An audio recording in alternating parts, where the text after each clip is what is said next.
Hey, what's going on, guys? It's Steve. Today I want to talk about the Golden State Warriors being guaranteed NBA champions. A lot of people are saying that the Golden State Warriors are guaranteed NBA champions for this year, for this upcoming season 2016-17, and I highly disagree.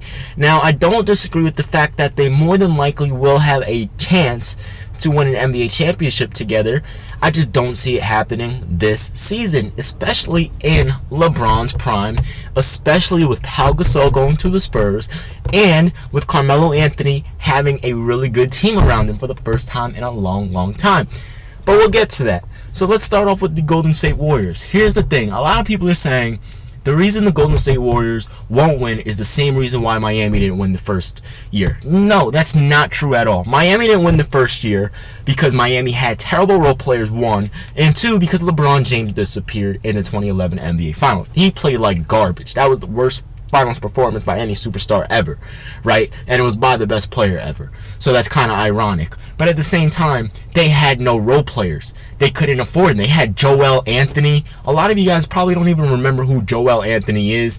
They had players like Mario Chalmers. He's a solid role player, but I mean, come on. He's not a championship point guard type role player. You know, I believe, like, they had just so many bad role players, man, throughout the entire course, and they still won 2 out of 4 times, which is crazy, because they really should have won 4 out of 4 times, but San Antonio was just so dominant, and then LeBron choking in 2011, which was a good thing, because I actually think Dirk did deserve a ring, even though it was kind of bad for LeBron. I actually think Dirk did deserve to at least have 1 ring before he retires. But the thing that, you know, really makes me say, okay, the Golden State Warriors aren't going to win it this first season is because the talent level has went up so much in the last 2 years.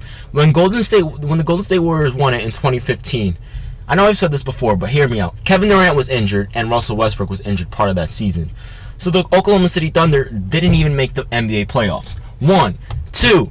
Kevin Love and Kyrie Irving were out in the NBA playoffs. We all know that, right? So Golden State had to beat a one-man team, and they literally almost lost to one man. He forced 6 games, which is incredible. And then in 2016, you know, the Western Conference, again, it was just pretty much a smooth ride for the Golden State Warriors, straight to the Western Conference. Now, I'm not saying it wasn't smooth for the Cavaliers, because the Cavaliers, the teams in the East were trash. But all I'm saying is the level of talent increased in terms of contenders, because it's no longer just Cleveland, San Antonio, and Golden State. And because before, it would have been Oklahoma City as well. But again, Oklahoma City choked terrible this season. I know I'm everywhere right now, but I'm gonna put it all together at the end, because I know I'm just talking like I made no sense for the past 30 seconds. But just hear me out. So anyway, with the New York Knicks, now I'm not saying the Knicks are going to be NBA champions. I'm not saying that. But what I am saying is, with Carmelo Anthony having good role players around him for the first time since 2009, I mean real good role players, because in 2013, all he really had was Tyson Chandler. Amari Stoudemire, you know, he was injured the majority of the season, you know, and just he had old point guards. He had freaking, what was that guy's name, man? The J.R. Smith, you know, he's good, but, you know, J.R. Smith wasn't J.R. Smith, even though he won 6th Man of the Year. But, you know, it's just like, now that, you know, he has good role players, we're probably going to see him do what he did to Kobe in 2009. Western Conference Finals, we're going to see, instead of the West, it's going to be the Eastern Conference Finals. It's going to be LeBron versus Melo. And we all know the only 2 players in the world right now that are still active, that can give LeBron any type of competition. Those 2 players are Kevin Durant and Carmelo Anthony. Dwyane Wade used to be up there, but they never really played in the NBA playoffs because, you know, they just never matched up seeding-wise. And Kobe Bryant and LeBron never matched up in the playoffs either. But those are the 2 players, only 2 players that can give LeBron any sort of competition in the East, well, in anything, right? Kevin Durant and Carmelo Anthony, both offensively and defensively. But the thing is, with Carmelo Anthony, he's going to, you know, I think the Cavaliers are going to win. But Carmelo's going to scare LeBron. And it's going to be so scary for a lot of Cleveland fans, because I don't know if it's going to be 7 games, but I know it's going to be 6 or 7, just like it was with Kobe. It was 6 games, but I think it could be 7.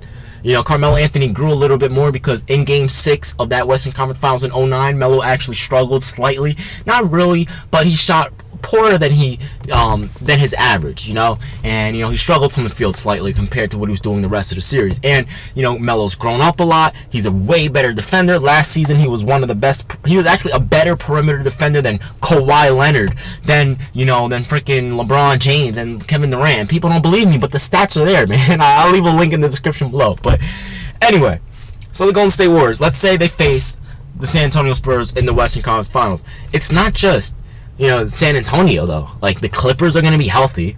Chris Paul, Blake Griffin, DeAndre Jordan's a bum, but he's still, he can still help out a little bit. Jamal Crawford, JJ Redick. It's not a championship team, but they're a damn good team that can give the Warriors a scare. And then you have the San Antonio Spurs. The freaking San Antonio Spurs are, on paper, one of the best rosters in the league, up there with Cleveland, Golden State, and New York.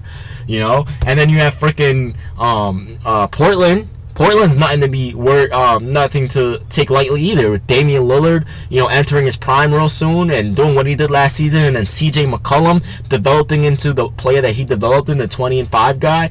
I mean, oh my gosh. So they're going to have to go through Portland, depending on the seeding, obviously. This is all hypothetical, but they're going to have to go through Portland. They're going to have to go through Los Angeles, the Clippers, and then they're going to have to go through the San Antonio Spurs. The San Antonio Spurs, LaMarcus Aldridge, Kawhi Leonard, Pau Gasol. Oh my freaking goodness. Literally right there. Kawhi Leonard and LaMarcus Aldridge, they have a top 5 small forward, and 2 top 5 big men.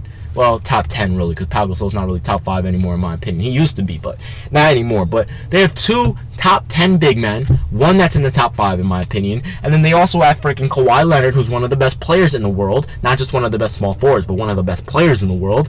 And then you still have Tony Parker's experience, you still have Manu Ginobili, you still have all these role players, and it's just like, oh my goodness, dude. Like, they have to go through all of that, and then let's say hypothetically they face the New York Knicks. I don't think it would happen, but let's say hypothetically they do.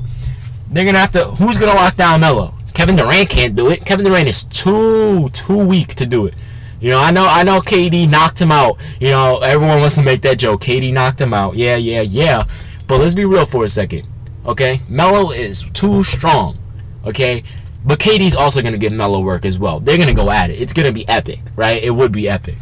And then, let's say Derrick Rose, is playing like he did last year. Solid point guard, 16.5 points per game, 5 assists. Okay, we have that. We have Courtney Lee. So that means we could put Courtney Lee on Stephen Curry, save Derrick Rose for offense, right? Then we have Joakim Noah helping down low in the paint. Then we have Kristaps Porzingis, who's probably going to average 20 and 10 if they boost up his minutes, and he's lifting this summer. I hope he is. 20 and 10, and then we have freaking Carmelo Anthony, and then we have Brandon Jennings coming off the bench, who on any other team is a starting point guard. So it's like they have all these teams to go through, and then I don't even want to talk about Cleveland. Like, forget about Kyrie, forget about Kevin Love, forget about Channing Frye, J.R. Smith, Amon Shumpert, forget about all those players. I know they lost Matthew Dellavedova and Timofey Mozgov, but they have the best player in NBA history on that team. You know what I mean? They literally have the best player in NBA history. He's been to the NBA Finals 6 straight times. So they're going to have to go through Damian Lillard, Chris Paul, Kawhi Leonard and LaMarcus Aldridge, and then Carmelo Anthony or LeBron James, hypothetically. I mean, goddamn, man. Come on, dude. I mean, let's be real for a second. The most likely team to win, in my opinion, is the Cleveland Cavaliers. And the reason this is because the Cleveland Cavaliers, they would have an easier ride, because let's be real, the only real team to compete with Cleveland are the New York Knicks. Excuse me for my incorrect grammar, is the New York Knicks. Everyone's saying, oh, the Indiana Pacers. Guys, they picked up a whole bunch of old bums.